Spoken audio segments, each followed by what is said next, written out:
What's good, YouTube? It's your boy Sly. And today I done found another interview, man. Fox News, bro.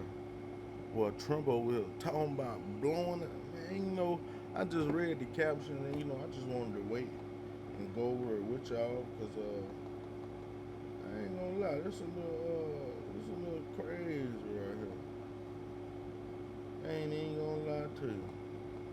So we about to go and get into it and see what they're talking about because, whoa, yeah, this crazy right here.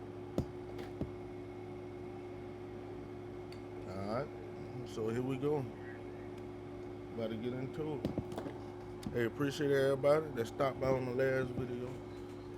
Checked it out. You know what I'm saying? We got a new one, and today Trump talking about blowing some stuff up, man. I don't believe it. Let's see what he's talking about. The latest from Tel Aviv. Trey, what can you tell us, and what did the president have to say?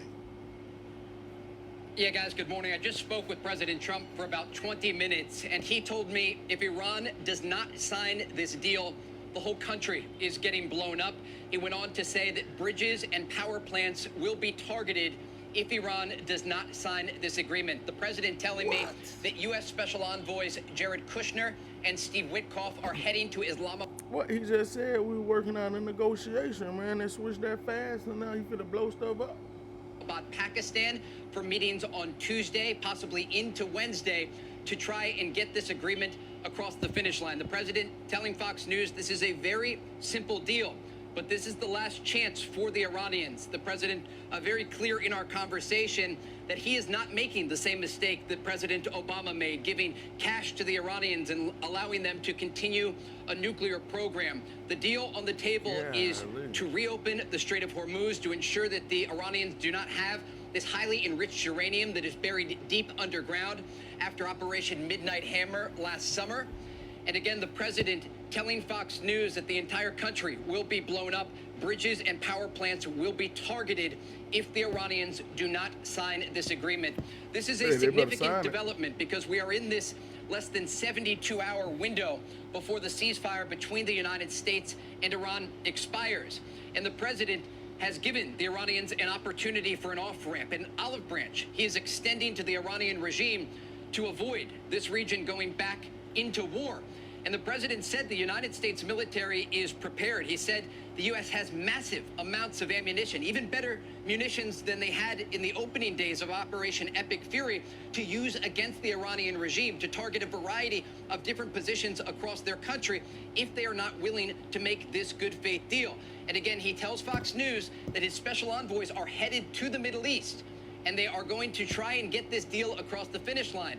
But this is in the hands of the Iranians, if they are willing to make a good faith agreement. And if they are not, the president has indicated there will be... Man, I feel like, man, Trump just telling us all type of lies, man. I've been keeping up with him for a little minute now. I should have been posting videos, but like, man, it's like confusing for real. Cause one minute we about to make a deal with them. The next minute, all right, man, they still ain't doing that. We finna blow them up. Like, what we doing? Like, come on now, is we gonna help them? We gonna blow them up? You know what I'm saying? What's going on? Be significant strikes against the Iranian regime in response if this diplomatic effort does not succeed. Guys? Trey, in your conversation with the president, it hasn't been talked much about lately, but there has been focus on Karg Island because of its strategic proximity to 90% of the crude oil goes through there. Did the president raise, I know he's talked to you about bridges and power plants, but what about the oil infrastructure? The president talked about the Strait of Hormuz and these violations of the ceasefire that were conducted by the Iranians yesterday. President Trump telling me about how they're using these small vessels to fire on ships in the Strait of Hormuz, but they're just using small ammunition. And despite the fact that they're not doing much damage, it's an indication that they are violating the ceasefire.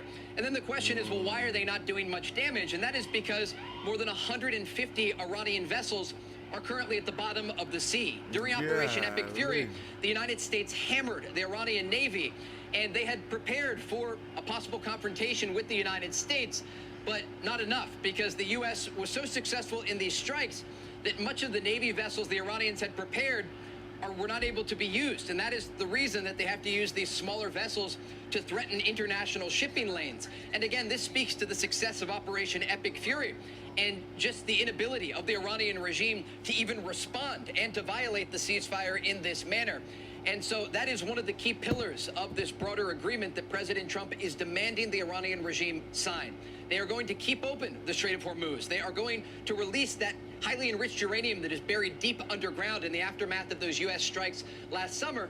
And they're going to stop threatening U.S. forces across the region, the president tells me, or the Iranians are going to pay a heavy price. And that price is going to come at their power plants, their bridges, and the remaining infrastructure belonging to the Iranian regime. The president said right now there is a divide between the hardliners and the more moderates within the Iranian political leadership that remains. Remember, in the opening strikes of Operation Epic Fury, the United States and Israel took out the command structure of the Iranian regime. Iran's supreme leader, the Ayatollah Khamenei, was So United States was working with Israel?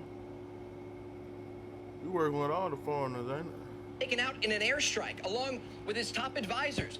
The Iranians were in disarray in these moments after Operation Epic Fury began because they were hit even harder than anyone in the region believed they were going to be hit. And again, this speaks to the inability of the Iranians to not only defend their top leaders, but also defend their military structure. When we think about the threat that Iran posed before Operation Epic Fury began, they were basically trying to get a nuclear weapon. They told negotiators they had enough highly enriched uranium for 11 nuclear bombs. And this was an indication to President Trump something had to be done to stop this regime from obtaining a nuclear weapon. But remember, you have this threat from the Iranians that also includes ballistic missiles and drones. And as part of Operation Epic Fury, President Trump ordered strikes against the production facilities of the Iranian regime, hammering their ballistic missile production centers and the drone centers that were used to target U.S. forces and allies across the Middle East. And now President Trump tells me that bridges and power plants are back on the target list for the United States. And if Iran does not sign this agreement in Islamabad this coming week, the president will order strikes, he tells me, against power plants and bridges inside of Iran. This will be a major escalation, but the president told me, and he is expected, we also learned in that conversation, to release basically a letter today to the Iranians with this tough talk, letting them know what is at risk for their regime if they do not make a good faith agreement. The president told me this tough talk is the only thing the Iranians understand. They don't understand the traditional diplomacy and dialogue of the region. They understand firepower, the firepower that belongs to the United States military. And President Trump again told me they have massive amounts of ammunition prepared. If the Iranians are not willing to make that good faith agreement, they are going to hammer the regime, targeting those bridges, power plants, and what is left of the IRGC military infrastructure. Yeah. Chatbots talk. Please, Base boy. 44 super agents work. Yeah, I guess Trump said, fuck it, huh? We tired of talking, we tired of negotiating.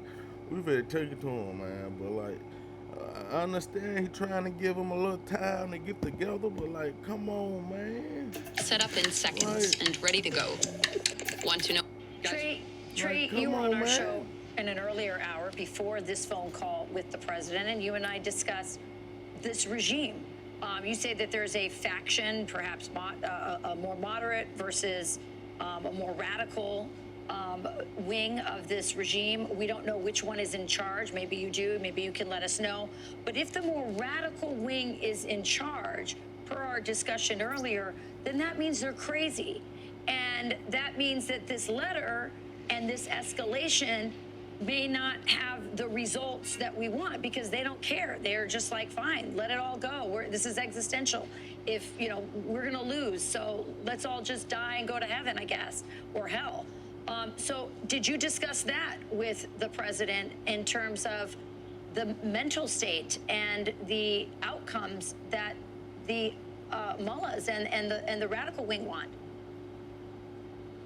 Yes, and I can tell you, having talked to the president multiple times throughout this war and prior to this conflict, the president understands exactly who he's dealing with here. These are not traditional negotiators on the other side of the table. This is not a traditional regime. Even on our call today, President Trump brought up the protesters who were slaughtered in the streets of their country earlier this year. And the president multiple times said he would be there for them. And he targeted, actually, during Operation Epic Fury, many of the besieged force commanders and those responsible for the crackdown against Iranian demonstrators who were peacefully protesting in the streets of their country. But again, I think the fact the president continues to bring this up, he understands two things. He understands the Iranian population, more than 90 million people, and many of them are quietly supporting what President Trump is doing, pressuring a repressive regime that spent 47 years cracking down on their own people. But he also understands the negotiators, and he understands the break in who's actually calling the shots here. And it's a great question because even the Iranians are not clear on who is calling the shots. And while you have this divide between the hardliners and the more moderates, even the Iranians can't agree on their own position. We heard Iran's foreign minister late last week saying the Strait of Hormuz is open, and then IRGC commanders saying it's closed, and then yesterday firing on these vessels trying to pass through the Strait of Hormuz. And again, this speaks to the successful U.S. strikes against the regime and the command structure of the IRGC. But as it relates to who is at the negotiating table now, the takeaways that I had from this 20-minute call with President Trump were quite clear. It doesn't matter to President Trump who is calling the shots in Iran right now. What matters is that they signed this agreement. And the president said if they do not sign the agreement, he is going to target Iranian power plants and bridges. He is going to increase the strikes against the IRGC and go after the core that remains within Iran. Because he told me this is a very simple agreement. It could be done in 10 minutes. They know what is. He understands the Iranian population, more than 90 million people, and many of them are quietly supporting what President Trump is doing, pressuring a repressive regime that spent 47 years cracking down on their own people. But he also understands the negotiators, and he understands the break in who's actually calling the shots here. And it's a great question because even the Iranians are not clear on who is calling the shots. And while you have this divide between the hardliners and the more moderates, even the Iranians can't agree on their own position. We heard Iran's foreign minister late last week saying the Strait of Hormuz is open, and then IRGC commanders saying it's closed, and then yesterday firing on these vessels trying to pass through the Strait of Hormuz. And again, this speaks. Man, what y'all think about this, bro? Is it Iran or is it Trump? Like, who? I don't know, bro. To the successful U.S. strikes against the regime and the command structure of the IRGC. But as it relates to who is at the negotiating table now, the takeaways that I had from this 20-minute call with President Trump were quite clear. It doesn't matter to President Trump who is calling the shots in Iran right now. What matters is that they signed this agreement. And the president said if they do not sign the agreement, he is going to target Iranian power plants and bridges. He is going to increase the strikes against the IRGC and go after the core that remains within Iran. Because he told me this is a very simple agreement. It could be done in 10 minutes. They know what is on the table. All they have to do is sign the dotted line. And so far, they've been unwilling to do so. And that is why President Trump told me that on Tuesday, U.S. Special Envoys Jared Kushner and Steve Witkoff are headed back to the Middle East to try and get this deal across the finish line. And remember what we are looking at here. Now we understand, after this conversation with President Trump, I can tell you very clearly, we are looking at option A or option B. Option A is that the Iranians come to the table on Tuesday and they sign a good faith agreement that never allows them to have a nuclear weapon, that makes sure they give up their enriched uranium, and ensures that they open the Strait of Hormuz. Option B is that their power plants and bridges are going to be destroyed by the U.S. military, the strongest military in the world.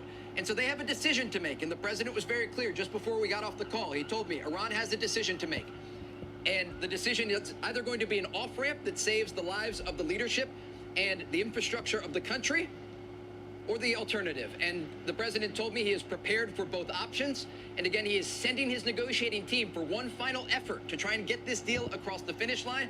But the president was very clear. He told me if they do not sign this deal, the whole country is going to get blown up. Trades. Lucas, great reporting. Vice President Vance led the negotiations last weekend in Islamabad. He is not going on this trip to Islamabad. Why do you think that is? J.D. Lance, the one messing him up. It's a great point, and I do want to just read something to you right here. As we are talking, the president has now posted on Truth Social about exactly what he told me during that conversation. He says, in part, Iran decided to fire bullets yesterday in the Strait of Hormuz, a total violation of our ceasefire agreement. Many of them were aimed at a French ship and a freighter from the United Kingdom. The president goes on to say, that wasn't nice, was it? My representatives are going to Islamabad, Pakistan, confirming what he told me on the phone earlier. They will be there tomorrow evening for negotiations. Iran recently announced that they were closing the strait, which is strange because our blockade has already closed it. The president goes on to say in his post, they're helping us without knowing. And they are the ones that lose with the closed passage, $500 million a day. Now, it's a very long post on Truth Social, and we'll pull it up here, but the president later says no more Mr. Nice Guy. They will come down fast. He's talking about the bridges and power plants. And again, that is what I gathered from my conversation with the president, that he is not playing games here. He is not bluffing. He is going to hammer the Iranian regime if they do not sign on the dotted line. The choice is theirs in the days ahead. Can you respond to, I know the Truth Social came out and we didn't get an answer to the question of why you think J.D. Vance is not included in this negotiation team. The short answer is we understand that the vice president is still directly involved in these conversations and consultations. The president just yesterday at the White House held a situational assessment in the Situation Room, gathering top cabinet officials, whether it was the Joint Chiefs Chairman, the Secretary of War Pete Hegseth, the vice president, and others. And we understand that U.S. Special Envoy Steve Witkoff was involved as well in that conversation. And so this is a full court press by the Trump administration. A variety of officials are involved at many different levels. The United States is preparing not just on the diplomatic front, but also on the military front. And as the president has made clear on Truth Social and in our call earlier today, he is prepared for a variety of outcomes. But we are looking at two outcomes here, either a diplomatic solution or military action. Big decision. Trey Ying's Great stuff, Trey. reporting out of Tel Aviv. Thank you, Trey. Hey, Sounds like, by the way, that the whole country. listen, what y'all think about this, man? What's y'all honest opinion on this, man? I appreciate y'all checking it out, man. Come and check me out. Leave a comment. If y'all made it this far, leave a comment and let me know what do y'all think about this, bro. Trump being a bully, Trump trying to help him out. I don't know. I have no idea, man. It's a little confusing at this point, but honestly, I don't think the Iranians gonna give in. I think they're just gonna go over there and be like, fuck y'all, all right. And yeah, we're gonna make it do what it do. But all right, man, appreciate y'all. And on to the next video. I will catch y'all later.